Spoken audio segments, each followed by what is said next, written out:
സത്യം പറഞ്ഞാൽ 10 മിനിറ്റ് പോലും വേണ്ട കേട്ടോ ഈ ഡിഷ് ഒന്ന് തയ്യാറാക്കാനായിട്ട്. ഒട്ടും മെനക്കേടില്ലാതെ പെട്ടെന്ന് റെഡിയാക്കാൻ പറ്റുന്ന ഒരു ഡിഷാണ് കേട്ടോ. അതിനായിട്ട് ഞാനിവിടെ 2 മുട്ടയാണ് എടുത്തിരിക്കുന്നത്. നിങ്ങൾക്ക് ആവശ്യമായിട്ട് 2ഓ 3ഓ മുട്ട വേണമെങ്കിലും എടുക്കാം കേട്ടോ. എന്നിട്ട് അതൊരു ബൗളിലോട്ട് പൊട്ടിച്ചിട്ടിട്ട് അതിലേക്ക് ആവശ്യത്തിന് ഉപ്പും ആവശ്യത്തിന് കുരുമുളക് പൊടിയും കൂടി ഇട്ട് നന്നായിട്ട് ഒന്ന് അടിച്ചെടുക്കുക കേട്ടോ.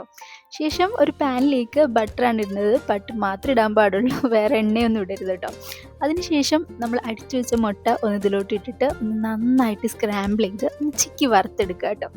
ആ ചിക്കി വറുത്തെടുത്ത മുട്ട നമുക്കൊരു പാത്രത്തിലോട്ട് ഒന്ന് മാറ്റി വയ്ക്കാം.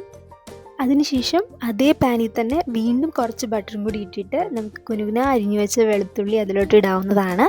അതൊന്ന് നന്നായിട്ട് ഒന്ന് മൂപ്പിച്ചെടുക്കുക. ഒരു ബ്രൗൺ നിറമൊക്കെ ആകുമ്പോഴത്തേക്കും 2 സ്പൂൺ മൈദയാണ് ആഡ് ചെയ്യുന്നത്. ഈ മൈദയും കൂടി ആഡ് ചെയ്തിട്ട് അല്പം പാലും കൂടിയിട്ട് ഒന്ന് നന്നായിട്ട് കുറുക്കിയെടുക്കാം.